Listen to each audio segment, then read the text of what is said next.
on the road, as they say. Thank you so much. Well, good afternoon, everyone. Good evening, good morning. Bienvenidos, wherever you are joining us from and from whatever time zone. I'm Sandy Yannone, and if it's Sunday, I guess for some people it might be Monday, it's Cultivating Voices live poetry. And today, third Sunday of the month, always our wild card open mic, where you all are the features. I am featuring my fabulous Polly's Pancake Parlor deck of cards today. And what I'm noticing is the blinds in my room are causing a little havoc on here. So I'm going to have to take care of that in the future. It's doing it to the cards, but not to me. A little magic trick there. I won't torture people with that. That's terrible.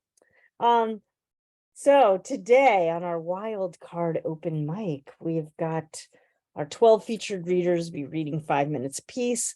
And if we can, we'll get to as many people on the wait list. One poem, please, up to 3 minutes. Well, again, everyone, it's such a pleasure to have all of you here today on this, for me, beautiful sunny Sunday afternoon here in New England. I'm joining you from Old Saybrook, Connecticut. I want to thank everyone who came out last week for our new books showcase, which was spectacular.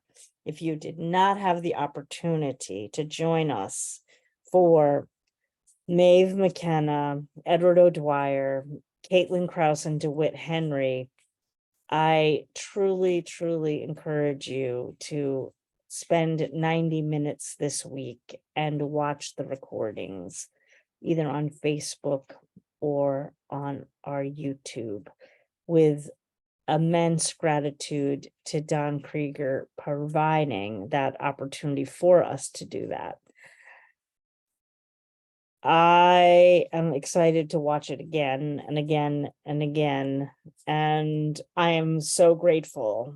This is absolutely one of those times when I'm beyond grateful that we have the recordings of our readings. It was just an incredible reading from start to finish. Well, I expect we will have a beautiful, beautiful reading from start to finish today in our wild card open mic. So let's get started. Let's get this, as I say, let's get this party started. And our first reader today, none other than Marjorie Maddox. I'm loving that I'm seeing you today. Welcome. Thank you. I'm going to go ahead and share my screen because this first poem is a concrete.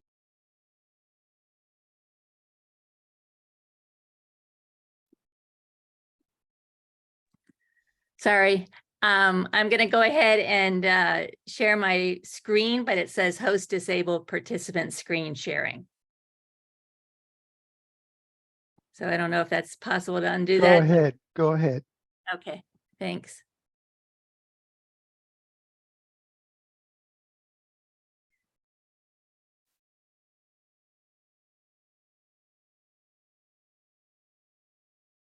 Having some crazy stuff going on with my computer. Okay, so this is a poem that I thought would be appropriate to the weather. And it first appeared in New Verse News, Watch versus Warning. And I was really taken by, as you'll see, this the clip from the Washington Post. Female named hurricanes kill more than male hurricanes because people don't respect them, study finds. Surely the whirling of this world into some wind-gone wild transport to Oz opposite names all tree-thrashing terrors, or should. A double-edged Saffir-Simpson scale of nurture nature, of respect in respect to whose wrath shakes our quaking spirit more, which also is just breath gone haywire, this life built in the lungs and expired into air, as turbulent as any cascading into climate crashing crescendo off the coast of somewhere. Dorothy, Dawn, this isn't Kansas anymore.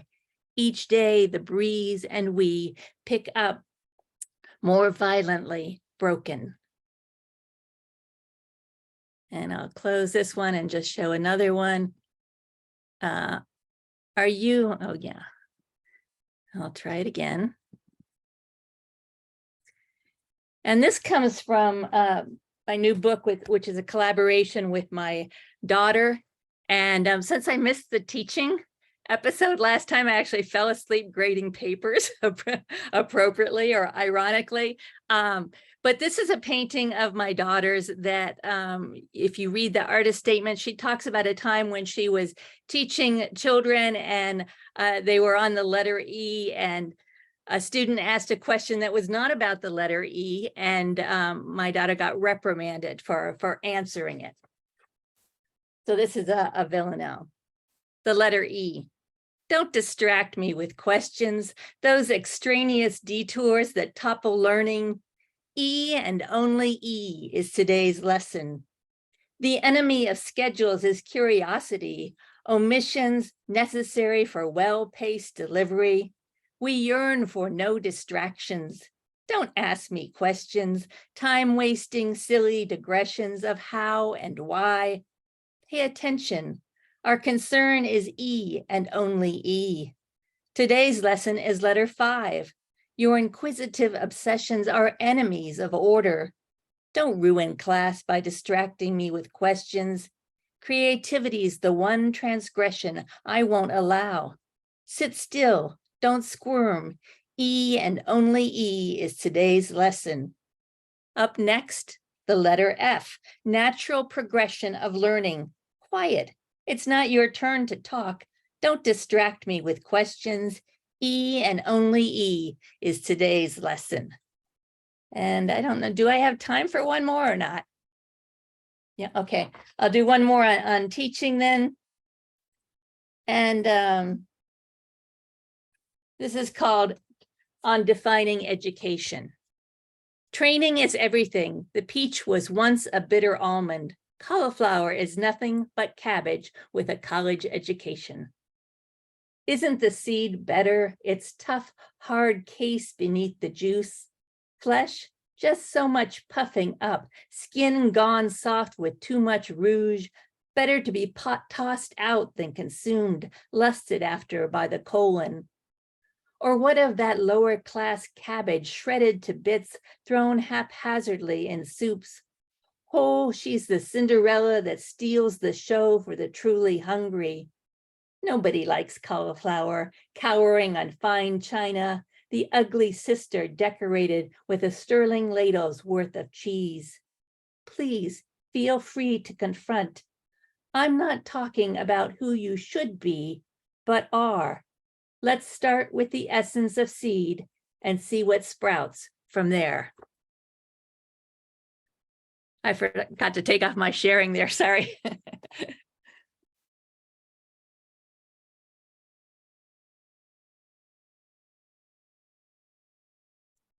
That is Marjorie Maddox, everyone, with a great kickoff to today's wild card open mic here on Cultivating Voices Live Poetry. I mean, just from start to finish, you know, great to follow up on our schooling episode. I can never remember whether it was the ED or the ING, Kim. I'm sorry. I'm never gonna get it. I'm never gonna get it. But great to follow up on our Poets Focus that started us off in September with those 2 poems, and that villanelle. Damn, that's a villanelle. That is a villanelle. Woo! And it just reminded me so much about, like, if a teacher is not all about the curiosity, time to move on to another, not letter, but profession. Oh my gosh. Great reminder. Fabulous villanelle. And what a spiral of a poem to begin us with for today's reading. Thank you so much, Marjorie Maddox, everyone. The new book, the collaboration with her daughter. Get it. It's beautiful. Oh, it's such a beautiful, beautiful collection. Thank you. Look forward to seeing you again very soon. Well, next, talk about spirals, right? Talk about spirals and creativity and imagination. We have the always irresistible Alexandra Psarapoulou from the Flying series, I'm imagining. And it wouldn't be a reading to me if we didn't get to experience one of Alexandra's creations. And I'm reminded, and I always like to share, because she doesn't always share this, but these take months to create. And they are the poetry and the combination of the poetry with the images, so exquisite and powerful. Thank you for being with us today. Thank you. I just wanted to make sure that you can see the images going by. I can see them going by. Absolutely. Okay. Just making sure. So Flying 17. Also, because it's quite a few months to create one, I am repeating, from August.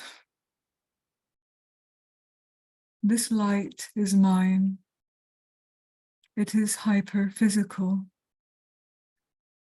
illuminating in the golden tenderness of a poetic heart, discerning and choosing amongst inherited traits of Zeusian cultivation and Cronian egoism, along the exploration of an inner dialectic synthesis, indulging and abstaining, desecrating and purging, endeavoring to optimize our emotional mindset, attempting to restore ourselves and our earth from polluting elements, our burnt terrains, our mountain tops, haloed by rose dawns and rose dusks, bridging the gap between immutable, firm ideals and capricious, shady senses. On auroral mountaintops, enslaved worms transforming into quivering, resurrected butterflies, goldwing after goldwing. This zone is mine. It is releasing, leaping in the contemplative homage of a philosophic mind, intuiting and electing amongst dynamical antinomies of clear-winged visualization and cyclopic blindness, along the mission of ideomorphed Daedalian inventions, upheaving Minoan waves, bursting forth from a pyroclastic flow of Aegean DNA. Frontier warriors anxious to restore our eco-formations, our lands, our seas, our seven skies, 7 times blue, adjusting to natural and supernatural cosmic purposes. Argo's bow breaking into a sky sea of orgone, silver wave after silver wave. This union is mine. It is aura bonding, intensifying in the fiery sovereignty of an ascetic fulfillment, filtering and selecting amongst labyrinthine channels of Persephonic magnanimity and Tartarian beastliness, along the polymorphic emeralding of each individual unfolding, lion hearts and lion minds, emancipating from lower and middle ranking hierarchies, in joyous exemption from demons and delusions, from resistance and time, evolved phosphoric suns activating towards the east, devolved dim spheres deactivating towards the west, delineating photodynamic and aphotic positions in dimorphic order. Sunborn unrestrained vibrancy dawning into our caves, luminiferous ether dazzling, vivid flame after vivid flame. This truth is mine. It is envisaging, polyvibrating in the vivifying fountain of pan-human axioms, clarifying and correcting amongst antithetic consciousnesses of trained logos and untrained themos, along the reshaping of each new age, aspiring to rise into advanced halcyon apogees formed by prime pan-universal rearrangements, superpositioned apotheosis, sending exalting poetico philosophy to torchbearers. Eris's nostalgia, tuning into the eurythmic heartbeat of thriving, ascending astric galaxies, balancing on a symbiosis of cataclysmic and epiphanic laws of creation. Dodecahedron galaxies overflowing with humans and gods, reaching the borders of zenith beyond after zenith beyond.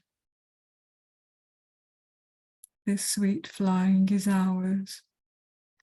It is absolute, emblazoning in the progression of the idea, the pan-fiery great idea.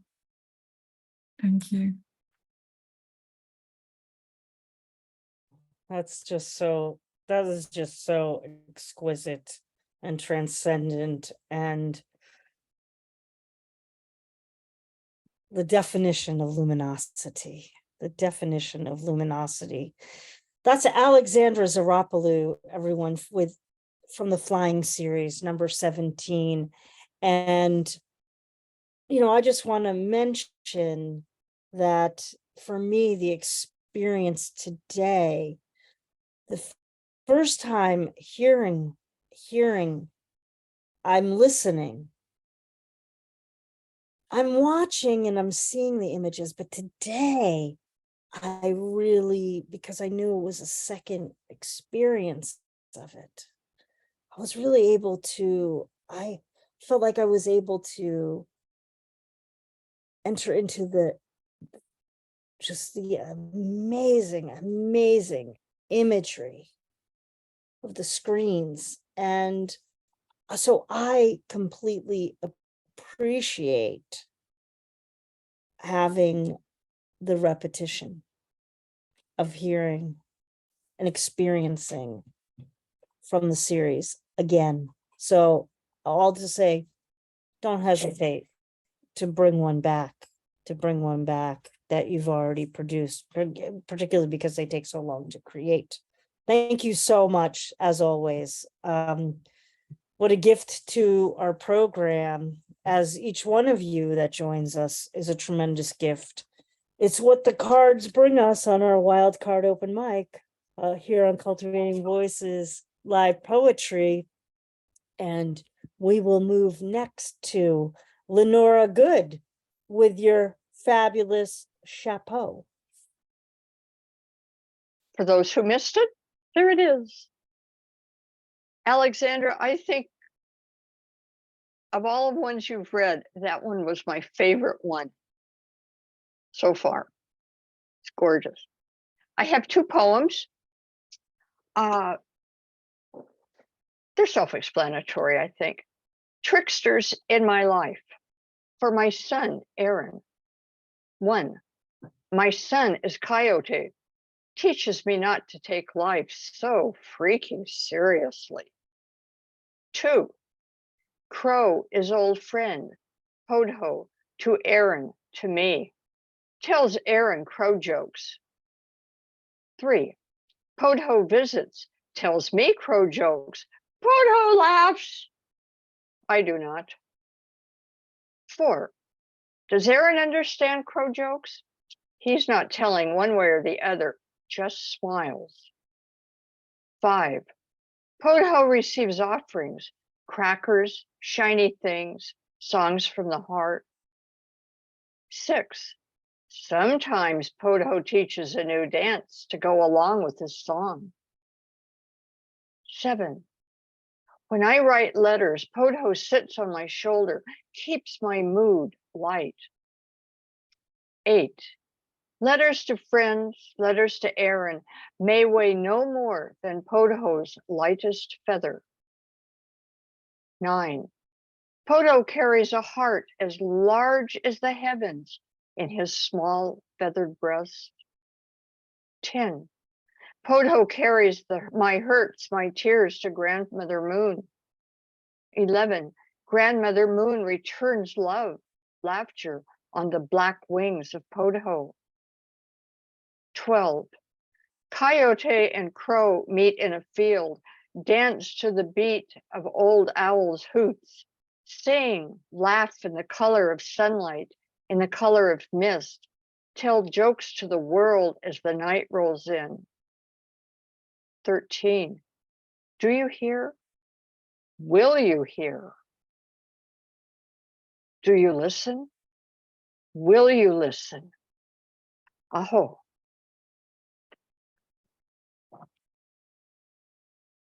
And my second one reaches back a few years. We won't get into how many. Scotch broom sweeps in happy memories. Light mist floats in the air, unseen but smelled and felt. Outside, water droplets cover my skin as I walk, take photos of yellow forsythia, harbinger of spring. I could feel the water but not see it, even on the hairs of my arms. The forsythia brought childhood memories, a vacant lot a couple city blocks away where we kids played cowboys and Indians, intrepid explorers and mountain men, where the Scotch broom exploded in a profusion of yellow flowers and pollen. My favorite flower as a kid, one that clogged my sinuses, gave me fits of sneezes. I always cut some to take home for the jar on the table. Even now, 70 years and more later, just writing about it makes me sneeze. Thank you very much. That's Lenora Good, everyone. My mom just behind me said great poem. Thank you, Mom.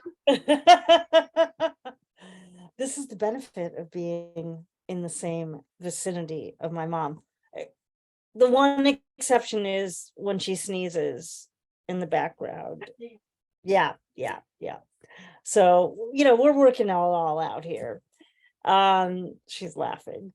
I want to just say Scotch broom, if you've not seen it, my friends, is so intense, and particularly in Washington State. It just does exactly what you said it does. I mean, it takes over everything, and suddenly the landscape is awash in that yellow. That is the particular Scotch broom yellow in my mind. Like that's how I think of that yellow. I just call it Scotch broom yellow. What else is there to call it? Thank you for bringing a little bit of the trickster in also today, the trickster energy. That's You're really very setting us up for our spiral of October readings coming up in this next month. That's Lenora Good, everyone. Beautiful set. We move on now to another of my dear friends that the Pacific Northwest is showing up today. Ken Burch, great to see you. Hi, everybody. I'm here. Good to see you all. That was quite a striking poem. Lenora, too, by the way. This may have sort of a steady cam effect as I'm using my Android. My laptop seems to have died. I'm just trying this. So perhaps the picture will be slightly less shaky, like less steady as it otherwise might have been. Hopefully it won't have an action movie chase scene effect. Starting with a brief collection of haiku form things, as I've sometimes done, kind of reflections on Sylvester Park and Olympia and those within it. Okay. Fading leaves descend, wrap their rust-hued blanket round those left to the park. Those who, as we may have, could have found their verses may still write them within. Surely they'd been young, possibly, in love, in hope, on a path towards light. Could their ember fire half glow deep within their coals, still to rise to flame? And this second poem is a sort of a free write on a thing I observed on the city bus this week. Riding buses is a good practice for poets and writers. You get all sorts of things from them. And this led to kind of a meditation on some things in my own life and my past and other things. A man on the bus this week, about my age, in a wheelchair, wearing a KISS t-shirt, that band who, for whatever reason, for whatever reason, at the height of its popularity, its face-painted, leather-suited, theatrical, yowling popularity, such as it was, and it was sometimes, whatever it was, when the man across the aisle and myself would have been in high school or junior high or middle school, as some parts of the US, not sure what it's called in Britain, Ireland, the rest of the world. And yes, I know that's an imperialistic settler colonial way of categorizing the planet, but this is a poem, not the entire libertarian socialist revolution. So cut me a break, okay? The KISS man, my age, who, as I had seen, had been through some things, as most of the world has been and continues to go through some things, was talking about whatever had happened to him at some point between the heyday of the KISS army and now, that had put his health, and understand the two of us never talked, I just overheard, into its present situation, whatever it was, because he had been through some things. And the thing I will always remember, the familiar stranger saying was, and when I came to, I thought everyone was an android. He eventually decided, as the blanks in his mind filled in, that that was not the case, but he was pretty sure that for, I gather, a good long time. He got off the bus. The driver, who was probably human and kind and patient in any case, because he had been through some things, undid my stranger friend's chair and he rolled off. I never met this man, yet we always somehow, some way have known each other. And as to his theory, can I be sure he is totally wrong? In my 1970s, I was never part of the KISS army. Then, while still dodging bullies, I heard KISS and its fans as bullies and the band of bullies, though likely most of the KISS army were lost, scared, friend-seeking souls like me. This army was their friends, their family, their safe space. And yet, based on how he treated his band, how he treated women, the way he talked to Terri Gross on Fresh Air, just for saying he looked like he was wearing fishnet stockings on stage in the 70s, and I've seen the pictures, he was wearing fishnet stockings and should have owned it.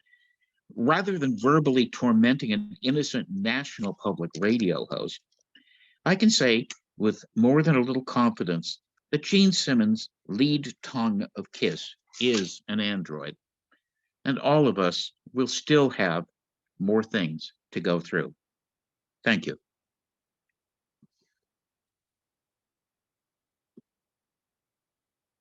That is Ken Burch bringing the KISS Army to the stage here on our wild card open mic here on Cultivating Voices.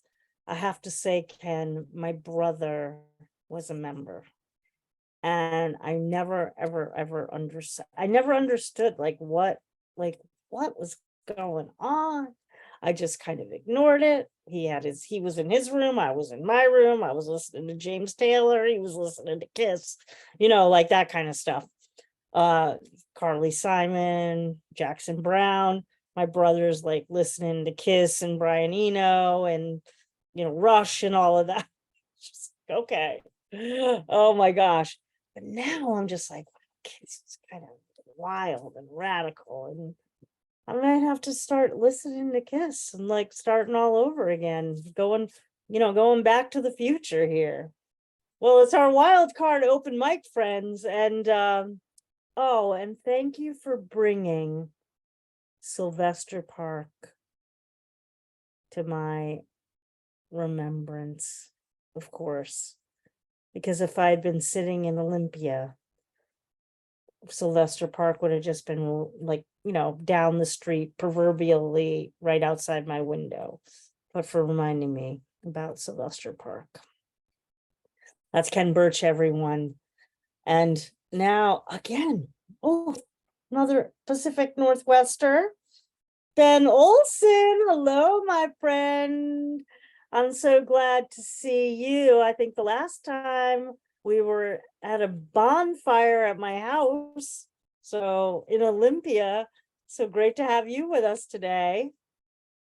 Great to be here, Sandy. Thanks. Ken, I appreciate the reminder that I probably still am a member of the KISS Army, because I don't think they retire us, do they? I have two pieces today, each with their own little hat tip to Rumi. The first one has an even larger tilt of the boulder to St. Francis. Is Assisi. You're not ready, foot to threshold. Peer through the courtyard of society. Beyond lie sharp stones, wild breakers of letting go. Hear the sirens trill. This is my experience. It stands on its own rocky shore. Truth. This is the shape of the last stepping stone. I felt it forming halfway on the journey. Walk to the last stone because it is the next stone. Truth. Faith or fear. I am not fond of binaries and false dichotomies, but damn it, faith or fear. Choose one and read. I am fond of serenity, of reflecting waters who shine my sky. I am fond of wildness, of small creatures who are my friends. Truth. I am not waiting, at last able to be absorbed in my experience, not make it happen, but positioned in life, receiving, soaking in sun, waving in breeze. Truth. It doesn't change me, you're unsure, confused, salt spray in eyes, coil of smoke rising. Sniff the madness around my shoulder and ear. I know what I'm about in this sweet wandering. Truth. I am building myself this luxury of madness, of love flowing in ease, moon moth spiraling, the drawing flame my own, burning pure. Truth.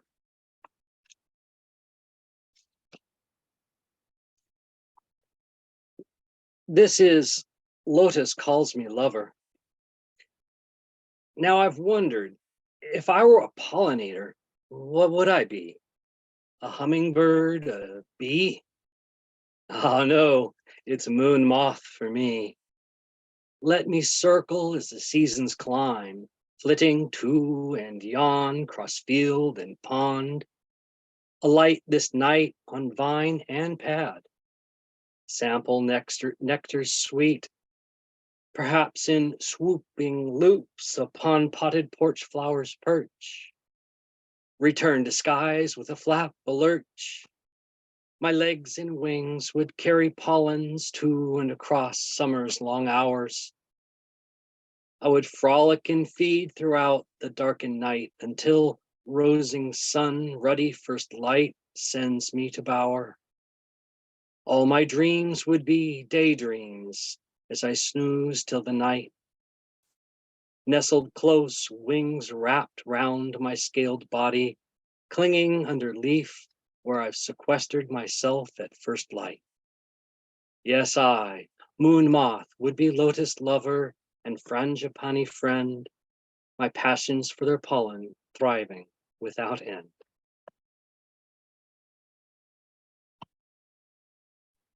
That is Ben Olson, everyone. And as I said, I think what's really cool is now I can actually hear your comments while you're making them. Like, Ben ends the poem, my mom exclaims, "Nice." So commentary from Carol Yannone, in addition to yours truly here at Cultivating Voices, live poetry. I too am fond of wildness, Ben. It's our wild card open mic. No better wildness than that. Thank you so much. Look forward to seeing you again soon, maybe in person even in next month when I'm visiting Olympia. Well, we move along now to Elizabeth Lara. Beautiful to have you with us today, my friend. Thank you, and I'm happy to be here. It's nice to hear everybody and see everybody. I'm going to read 3 poems. This first one is work in progress, so it may evolve, change, expand, shrink. I'm not sure. I haven't found a satisfactory title yet, so right now it's untitled. My mother was mountain, regal and round. She housewifed with ferocity. Care she once spent on Spencer's Fairy Queen. She was a firestorm of intolerance for specks of dirt, researched the nooks and crannies of our living room couch, as if more than dust would be her reward. Loyal to order and the 5 o'clock meal, she hid the melt of disappoint, the smolder of what she had wished. Excuse me, sorry.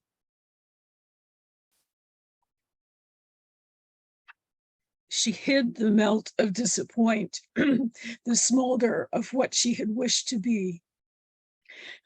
She was a bluff in danger of breaking apart. Her center of gravity pulled in 2 directions. Inside the solid rock, daughter of Prometheus, her childhood devoured her again and again. Sorry. Okay, this just happened right now. Okay, just in time for me to read. Okay, this next poem is Hera at the Bus Stop. My grandfather was a man of little conversation, though you could say that he was Zeus. And Mrs. Walton was Io, because in some corner of their small town, they found a way to talk.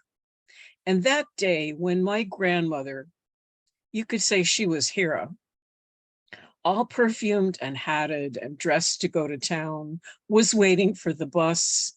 He must have been away at work or in his easy chair playing cards, for he wasn't there to see my grandmother's purse coming down on Mrs. Walton's head, scattering her hairpins across the sidewalk and knocking off her spectacles, or hear the gasps of passengers on the city bus who gawked at the tangle of torn bodices and sturdy shoes until the driver slammed the door and drove on.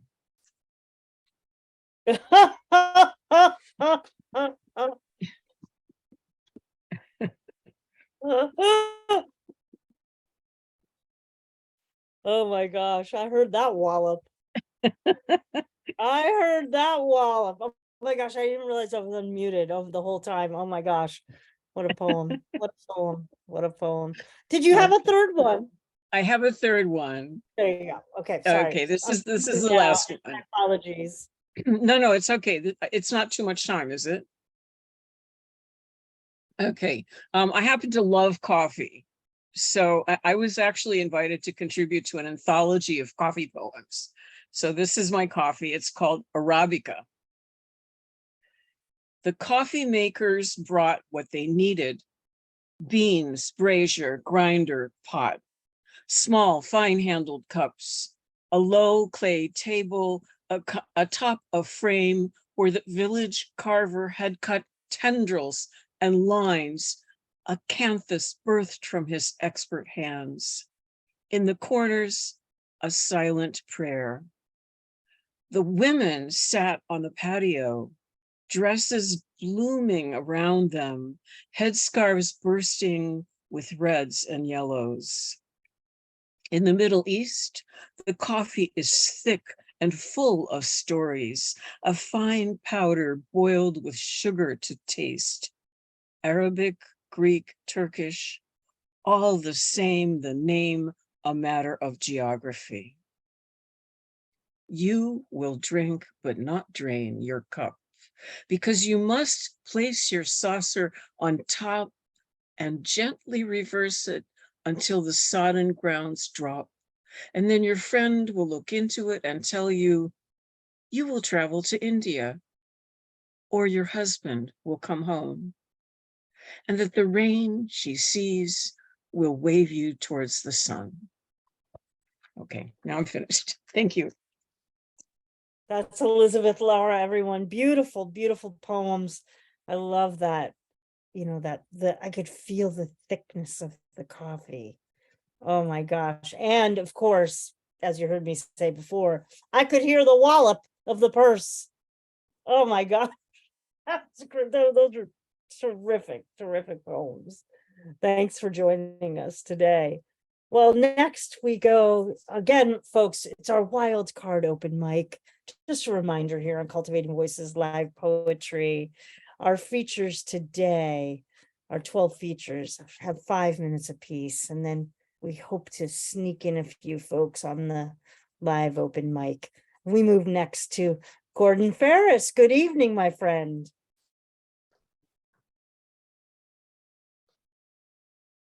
Good evening. I'm going to read a few short poems. The first one is called The Onset of Spring. Hush, hush, quiet here, all sound of appliances off. The rain drip, drip outside the curtained window. Wind howls and rocks the wheelie bin weighted down by our daily trash. On the water's edge by a lake inland, I saw the floating fish suddenly move and witnessed a decaying flower suddenly come back into life. This one is called A Man Is Known. A man is known by the silences he keeps. The way of the world changes with every step he takes into his future. When he doesn't take that step, he pauses that journey and his future is changed. This is called Winter Comes. I see through the horizontal blind, leaves blowing on the wind. Some fall to the ground. Birds scavenge among them for food. A squirrel looks around, confused, and scampers up a tree. A woman struggles hurriedly, pushing her crying baby in a buggy, telling the baby to hush, hush now, child, your dinner will be ready in no time. So just you hush, hush now, baby. A slight drizzle begins to fall, gradually turning into a torrent. The woman curses under her breath. The child giggles uncontrollably, throwing some of the groceries out of the buggy. The mother, exhausted, picks the bread up and lovingly kisses the child on the forehead. Yeah, and this is called It Doesn't Feel Like It. It doesn't feel like it, but we are chained from all these pleasantries. Things are still sweet, despite all the joy and your loveliness. I covered that stuff. Things in reality are still constrained, impossible to finally complete, caught up in the effort to use poetry You may find it unbearable to stress how very little you have really gained, how need be that good fortune you do meet. Those who finally learn to live on less, learn to live, as the song says, let it be. So disperse the cloud, remove your hiding crown from your misplaced desire to be free, but to see your freedom being your own. And this is called Pleasure and Pain Are Sisters. I'm not sure whether I might have read this before now, I'm not sure. Sometimes when you go after something that makes you feel good, you sacrifice what you know to be right. Because sometimes something feels good doesn't mean that it is good. Watch the black cat change in color before it crosses your path. Or watch the older woman walk under a ladder. And watch the lady, blessed with beauty, make the sign of the cross at the mention of somebody in pain. And she also sheds a tear for a stranger who suffers loss. And I'm going to finish with the title of my forthcoming collection, which is coming out now in October. It's called A Mirror Looking Out. Religions in ancient times created by mankind to interpret what they could not understand. The sun, where did it come from? Where did it go at night? And the moon, what mysterious did it bring? How the seasons came and went, and how food grew from the ground, how all in nature, oh, so mysterious. Our early religions answered these questions, saying that was God's doing, then went on to ask more questions, how mankind should live their lives, posing more questions to subjugate us. When we kneel down to pray, do we do so with a mirror looking inwards? We look for affirmation of what we already know, and when we speak God's name, we really want it to be a mirror image with ourselves looking back. Thank you. Thank you. That's Gordon Ferris, everyone. And I'm so excited for your forthcoming collection. I'm just really thrilled for you and thrilled for all the people that will have access to your work. And I want to also add what I admire about you as a poet is a thing I cannot do myself, which is I cannot do the condensation in a poem, the short poem. And I really, really love that about your work, that you really are the kind of the you have some mastery over that. And because I'm a very narrative poet. I'm a very narrative host also, obviously. So again, I want to just highlight that for everybody here in the room. We all have our relationship with the line and the poem, and we have folks that bring on haiku and things like, but this is to choose to write in shorter, not always form. And I just really wanted to kind of highlight and spotlight that in your work, Gordon, in particular. And thank you for bringing it to our program as consistently as you do. It is always a deep honor and pleasure. We'll look forward to more, of course. Well, next is now one of my kind of new proverbial neighbors, Mary Louise Kiernan. Welcome to the program. Well, thank you, Sandy. I did Google map it, and we're about 2 hours apart, but Manhattan is easier to get into, so we'll just hop on the train one day. So I thought today what I would like to do is to read the very first poem that I had published. And I wrote it in 1992, and the title at the time was Position Precarious at 7 Months. And it was 10 lines long, and it's a concrete poem. It's in a shape. And it was published in 1994 in Hudson Valley Echoes. And when time came for me to submit an application to the New York State Writers Institute, I included this poem in there. And I'm sharing this question that was asked of me because I think it kind of applies to all poems that we write. So I added on a line as a result. Peg Boyers appreciated the poem, and she said, "But what is at risk here?" She said, "That's the question. You can tell a story, and it can be a lovely story, but what is at risk?" So as a result, I added in one particular line, and I think you might be able to hear that extra line. And this book is in my collection, and the title suggestion at a different workshop was to change the title to Riptide. Riptide. Show me the poetry in pregnancy. Your placenta settled like a creature sunken, one heartbeat from hemorrhage. You, a tiny survivor, floated shut-eyed, suspended in love's riptide. Maybe I'll read it a second time because it's so short. Riptide. Show me the poetry in pregnancy. Your placenta settled like a creature sunken, one heartbeat from hemorrhage. You, a tiny survivor, floated, shut-eyed, suspended in love's riptide. And the follow-up to this, because it was precarious, not just for the unborn child, but also for the mother.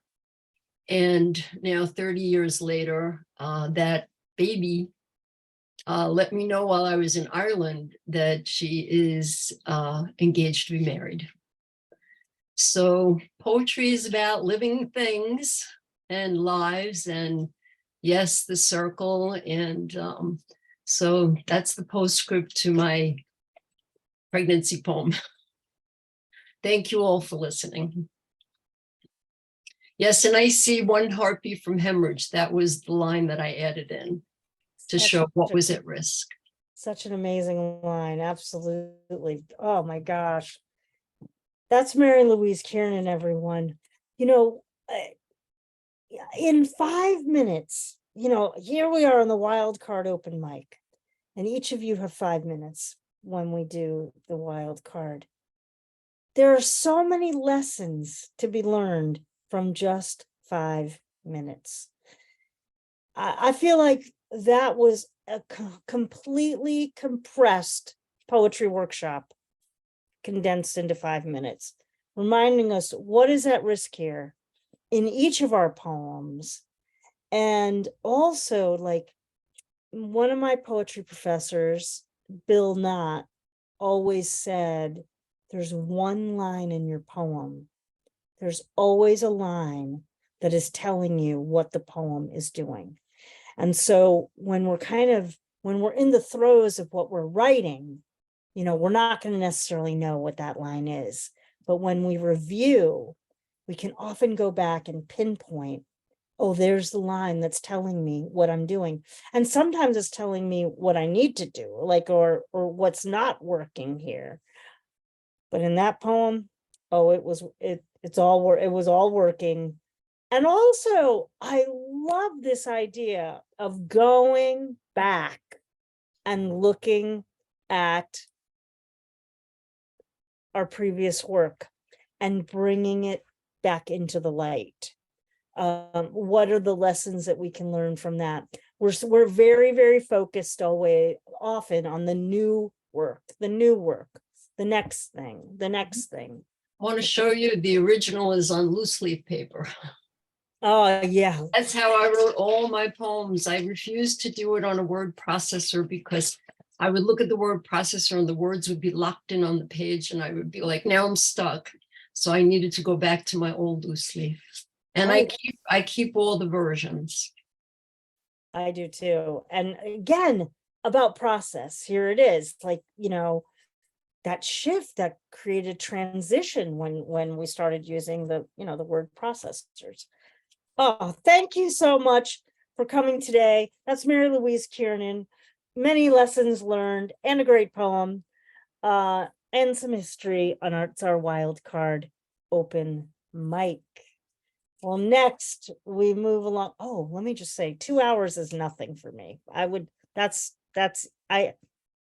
After living in Washington, a 2-hour drive is nothing. I'd love to drive. So I look forward to meeting you in person soon. Next, we have, make sure I'm Harvey Soss. Oh, also within driving distance of me. Driving distance, absolutely. How are you, Harvey? Good to see you. Pretty good. Waiting for a block party I can invite you to. So, you know. Oh, I love a block party. Definitely invite me to that. This My that mom, bonfire. my mom might not want me to go, but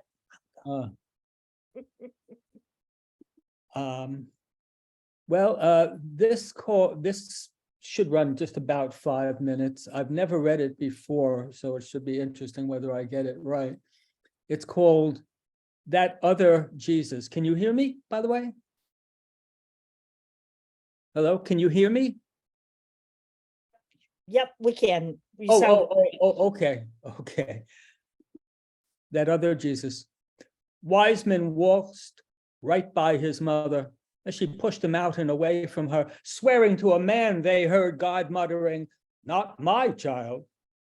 This Jesus in his teens sank that one time a magus dared him to perp walk on water, clumsy on donkey thigh bone skates as he was on Shank's mare, incapable of hot-footing it across an iced-over Sea of Galilee.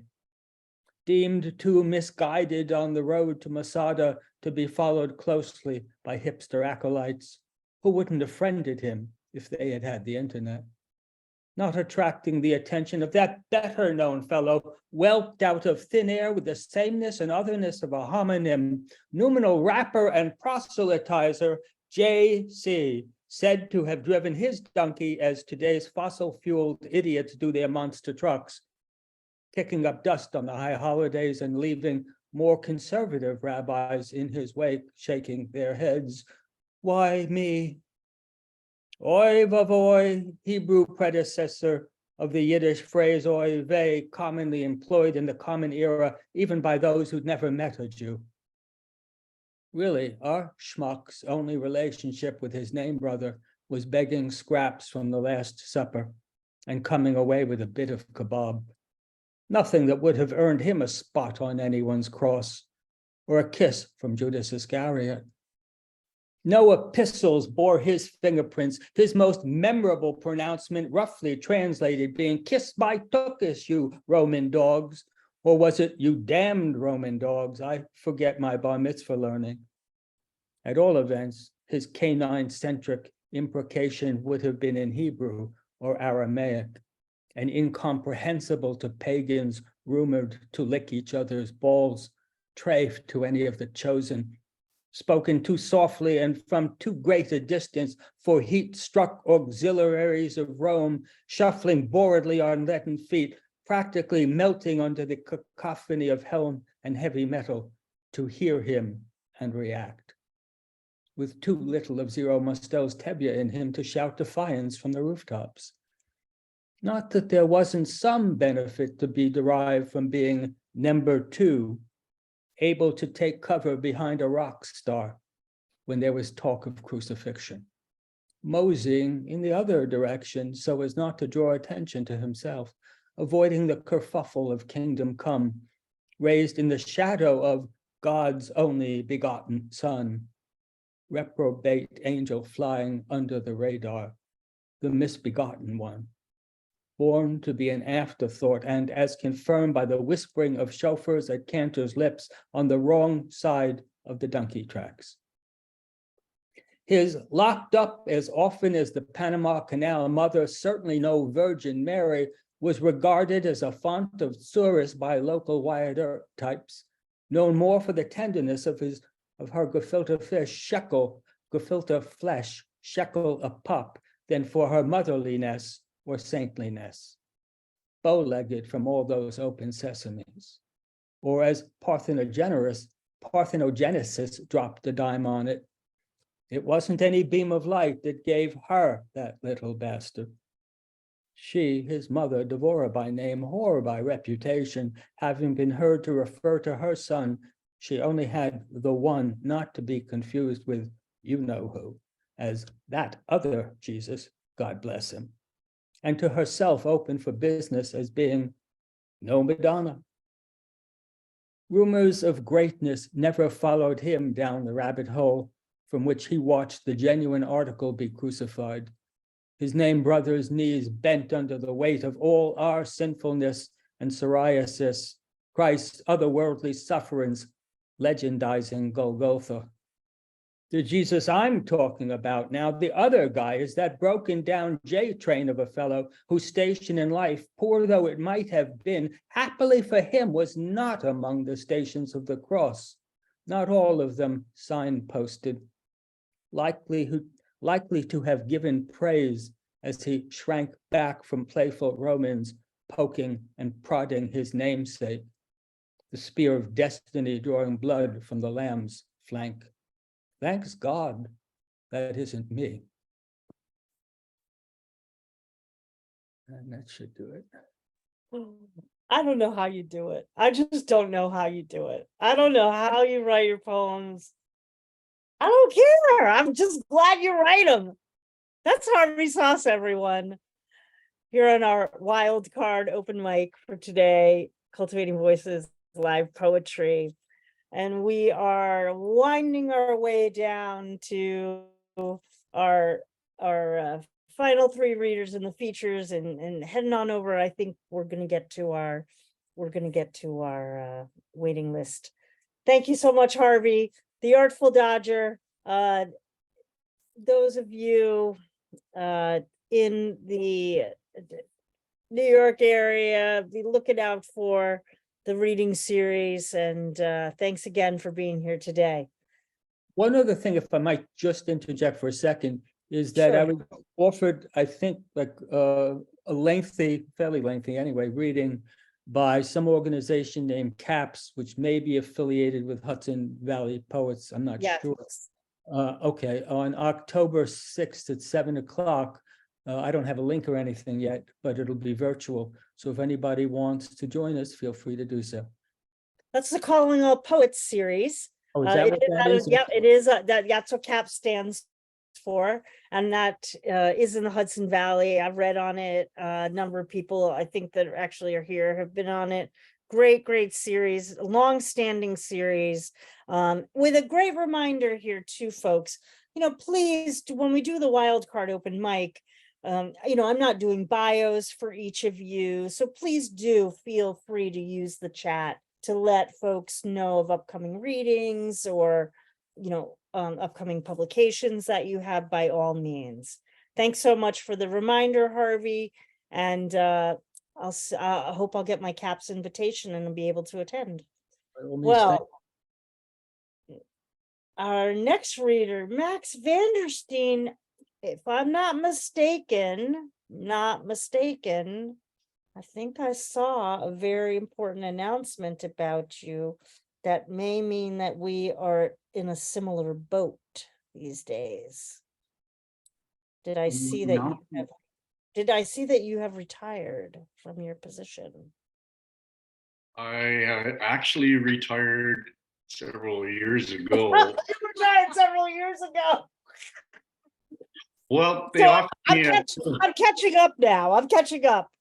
I'm still a member of the Union Hall, so Okay, it was definitely this really amazing post about your union work, and yeah, so okay. terrific Yeah. leading, because I've been writing poetry, trying to around that theme of patchwork poetry again, trying to get enough to put out another book. So I'd like to read a few that I've written recently on that theme. And the first one is called Addiction. The needle slides slowly in as the rig drills deep to draw the blackened blood of ancient marine life from the vein that runs fathoms under the crust, plunging and pulling, penetrating through layers of interred history. The pump jack action continues to suck up the virulent serum from ancient embedded pockets of carbonized primitive life forms.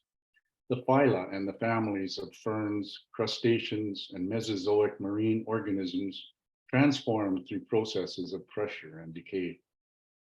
Today, the buried, dried seabeds, reliquefied through eons and epochs, are evacuated again as petroleum is percolated persistently to the surface, prey for the predatory pipelines, a new sustenance for habitual dependence on oil field opiates and carboniferous derivatives of petrochemical narcotics.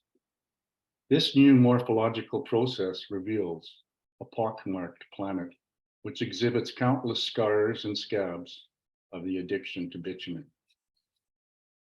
So, the second one is called Buddy System.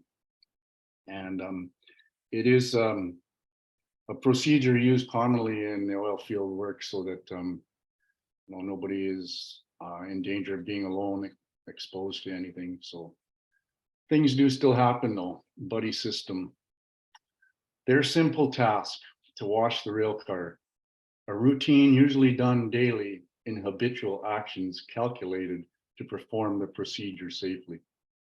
Both their roles and their chores known by rote, by mates and use of breathing air trained.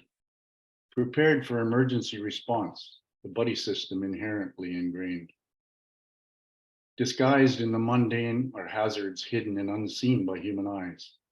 Quick reaction is instinctual and nigh impossible to deny. Clement, benevolent, compassionate, compulsive, the reflex to comply. But fateful, disastrous, and deadly too are the consequences thereby. Peering in after his fallen partner, heedless that critical task had gone amiss. Silently, he too slumped, then dropped into the purged cylinder's tenebrous abyss, encapsulating comrades overcome by nitrogen not scrubbed fully adequate. That empty ethylene oxide tank car became now a vacuous steel casket. And if I could read one more, please. This one is called Heritage. Is heritage redefined? By landscapes repurposed, where mountains are shrinking as they are shriveled by open pit mines, where topography and terrains are scarred by survey cut lines and oil field pipelines that intersect the traditional trap lines, where forests dwindle as native timber is decimated by fire and logging, where industrial and urban growth both lend skylines and highlines to horizons that are nebulously blurred and smoggy, where crops, grazers, and endemic species on parched prairies can no longer flourish, while glaciers, rivers, and natural wetlands languish, stagnate, deplete, and diminish.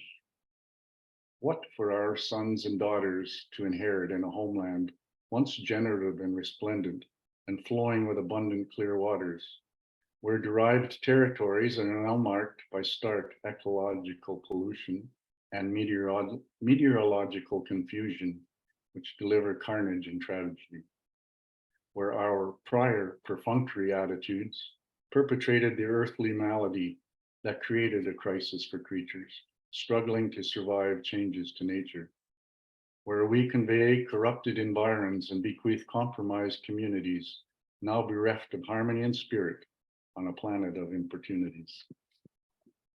Thank you all. That's Max Vandersteen, everyone. I want to just also say that I'm glad that you are returning to kind of this subject matter because I remember when you were very steeped in the writing of these poems that are focusing on the deep work and its connection to other things like climate change and climate justice and all of that. And I was thinking today, there's an American poet that you're probably familiar with. I was thinking a lot of Philip Levine, who's one book in particular called What Work Is. I hope I'm getting the title correct. So thank you so much, and so good to see you today, Max. Likewise, thanks for having me here. Of course. Well, our last 2 5-minute features begins with a person I'm always glad when this individual appears on the screen. I don't even have an adjective for Zomkhonto. So there is no adjective other than the Zomkhonto of Zomkhonto. Here you are. Welcome. Oh my, I was waiting for the next features, Anyway, when the first person that did the poem, they did something about weather, and they say something like, oh, that's the theme for weather. So I got in a panic, and then I freestyled into my Otter AI, and this is what I wrote for weather. So because I thought that was the theme. Okay, all right. So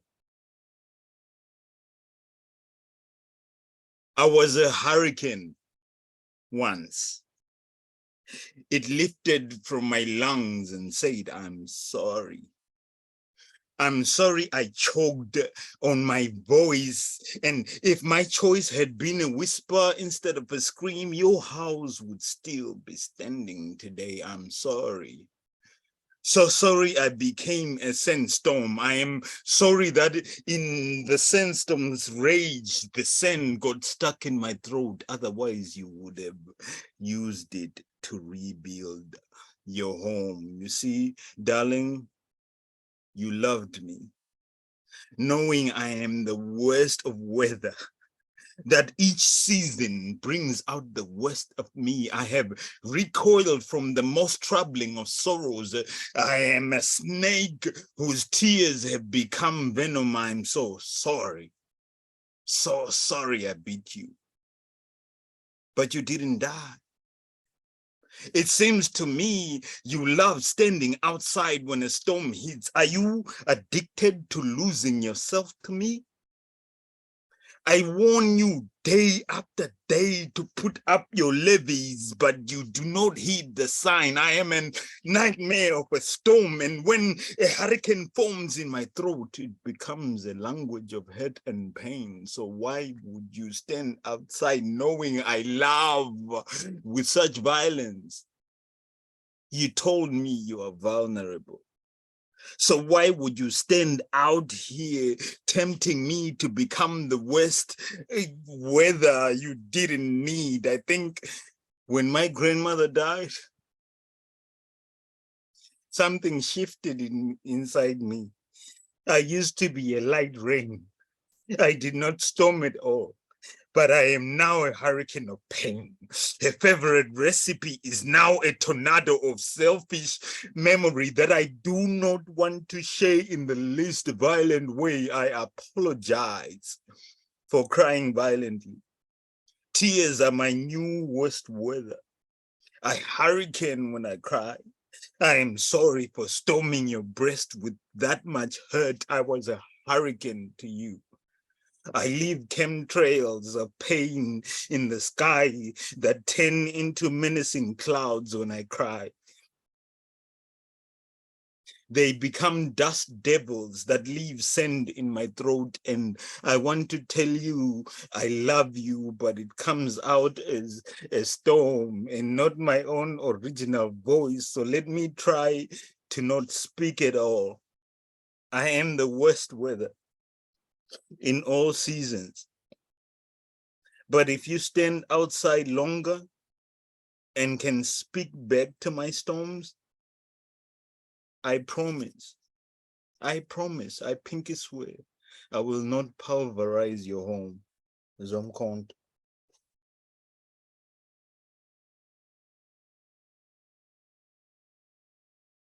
Zomkhonto, my mom just said great poem behind the scenes here. And I was a hurricane once. I mean, you had us right from the first line. And I want to just say, any day of the week, my friend, you are the best weather on the planet. You're the best weather on the planet that I could experience. Thanks for being here. Thanks for being here. Thank you. And thank Till you. next time. Thank you, all of you, for sharing poems with me. I always hunger for poetry from all of my poetry friends. One love. Indeed, indeed. Well, love poetry is what Cultivating Voices Live Poetry is all about, and it's our wild card open mic. We began with the tornado, and we just arrived at the hurricane. And now to our final 5-minute feature before we'll sneak in a couple of folks on the waiting list. Dianne Knox, for your 5 minutes today. Hi. This first one is called 4 Crows. 4 crows with full bellies flew by me. They had picked the deer carcass down to bone.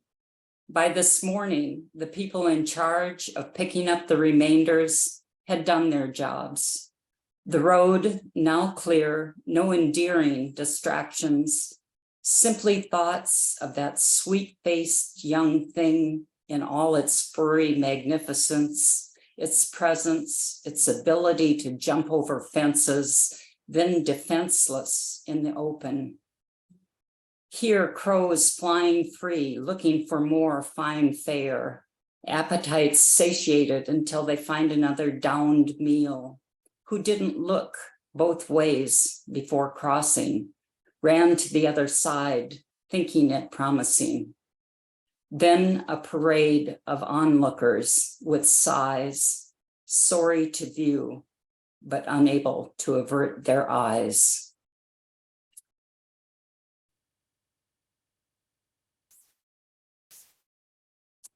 This is a poem about my brother, David. It's called Bro Dave. I keep the manila envelope he mailed to me, look at the address and pretend he is saying my name lovingly, aloud in capital letters. He is not one to speak his emotions. I save indications of his motives. There on the return address label is a heart. Words inside it say, with love. He is at his most expressive self. I'm impressed at his open sentiment, his feelings displayed for everyone from Arizona to Washington to see. My brother's caring for me. Sealing with glue, a brad, and tape, protecting and concealing his contents inside. And this last one is called A Poet Without Words. I should have the words that comfort and calm, the words that should be there for you, the words you need to hear now, the words that can't seem to find their way to your ear now, can't seem to find their way out of here, inside my head, searching for you. You must know what I mean, how I try to come up with the proper way to convey the feelings in a voice you need to hear. You deserve the words. Thank you.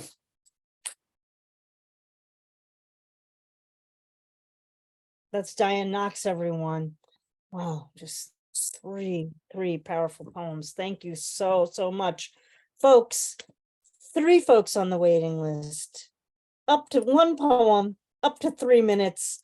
I will not delay anymore because we've got just 10 minutes to go. Our first poet is Isaac Cohen.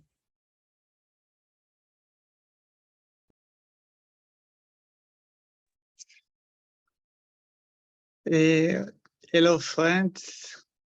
Dear Sandy, dear Kim, dear Dawn, dear all my friends in all over the world. Happy New Year. As a Cohen, love, my darling, you sculpt me. I am reborn. Thank you, Adi Cohen, Israel.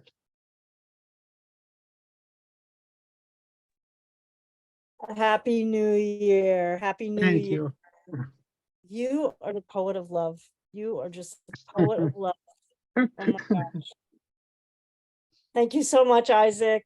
Yeah, thank you, Sandy. Beautiful. Well, I'm going to move us right along so we get everyone in. And our next poet is Ken Cumberlidge. Welcome. Hi there. Hello there. This is actually my second visit here. My first one was 3 years ago during the Pride Festival, a long time back. Hello, everyone. I'm so excited that you're back. I noticed that. I was like, Oh, my do you? Oh, wow. Gosh. God. Well, now, yeah, cracking on. This is a poem about a particular person and a particular day. It's called In Julie's Room. I can remember everything but the undressing bit. My fingers know no lingering ghosts of buttons, clasps, shoelaces, zips, of whether we helped one another out of layers into love. I'd like to think we did. Strange not to retain the choreography of how we came to know ourselves as us at last, rejoiced in, understood.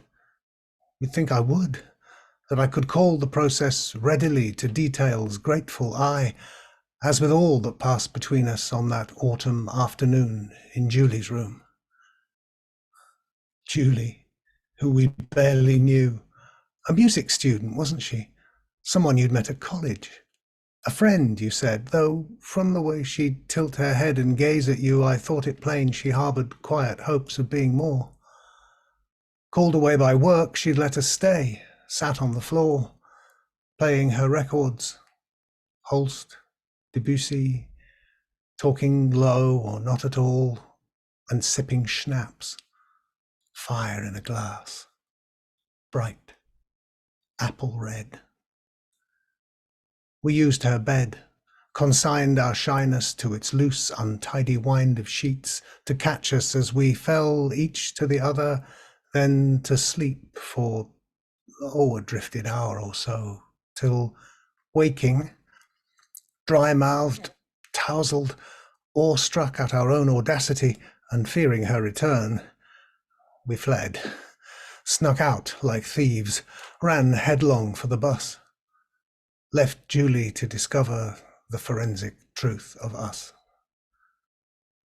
On the top deck into town, we huddled, clung as if the world might any minute fall away, tongues humbled, stunned and stumbling over how we'd ever find the words to fit the way we felt, no, better, knew ourselves to be. Free, unburdened, broken with the past, all calendars recalibrated, all we'd known with others rendered null, and we, new minted by a paradox that still bewilders me. Does it you too? How making love made virgins of us both that afternoon in Julie's room. Thank you.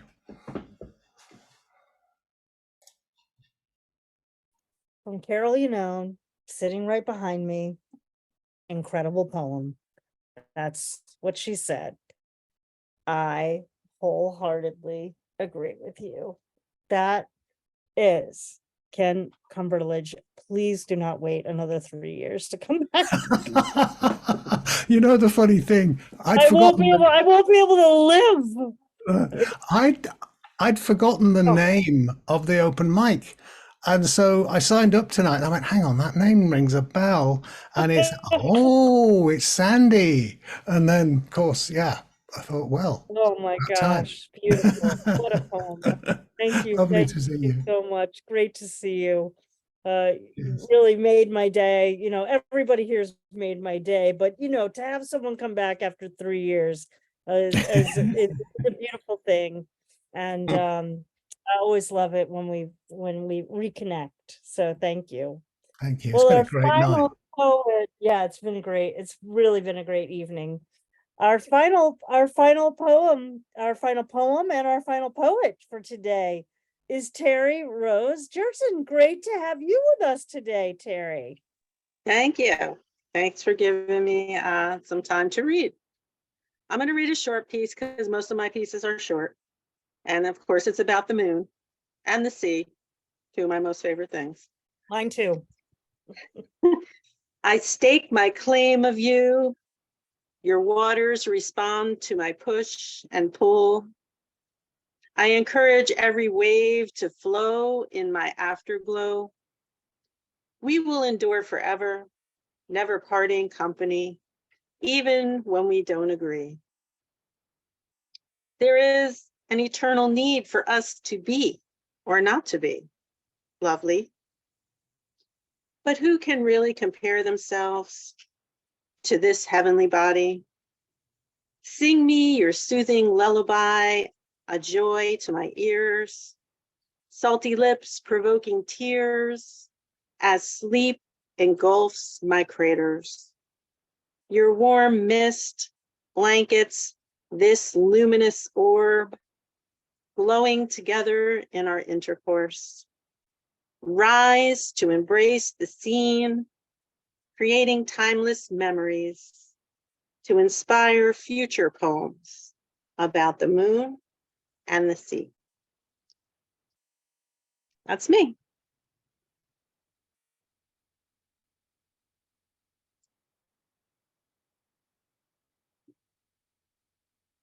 Thank you. Terri Rose Jertson. I love a reading that ends on the moon and the sea.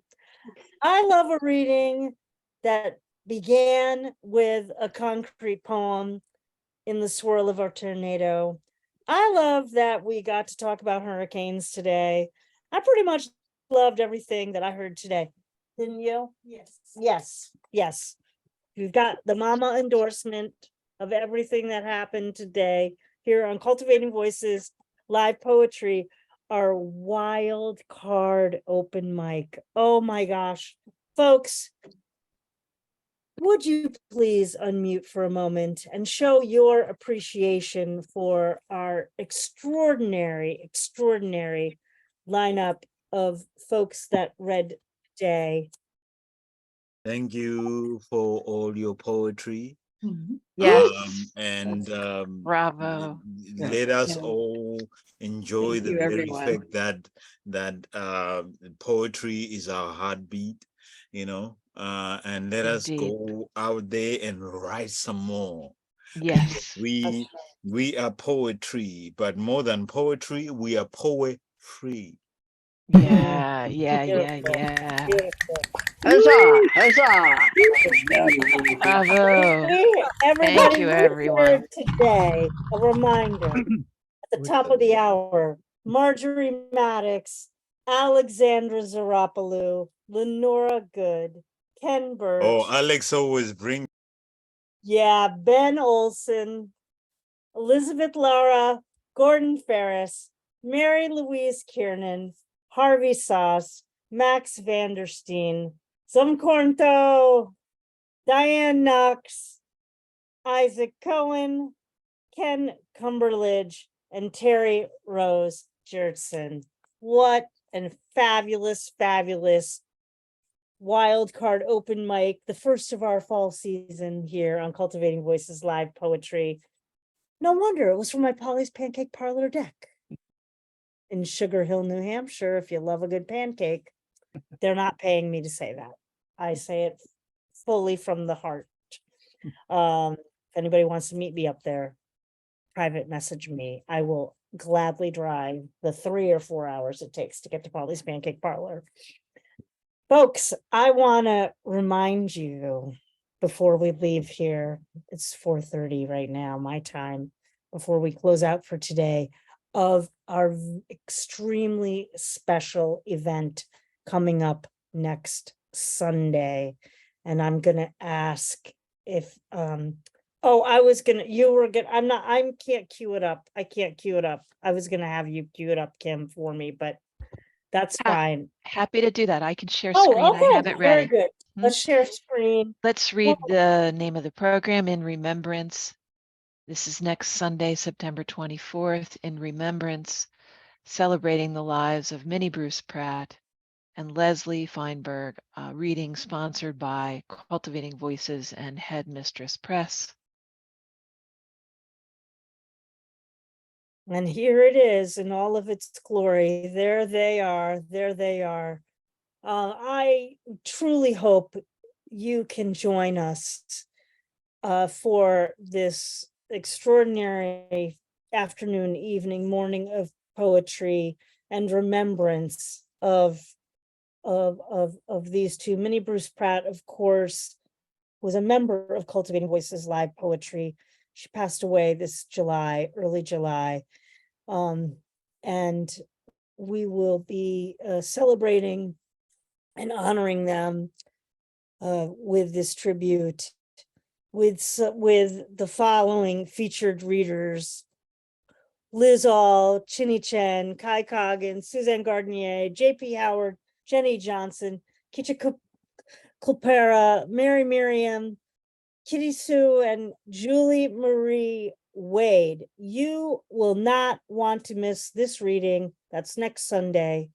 Same time as always, 3:00 Eastern, 8:00 over Ireland, the UK, 12:00 in Pacific Northwest, West Coast, and that's one mountain, and 2:00 Central here in the States.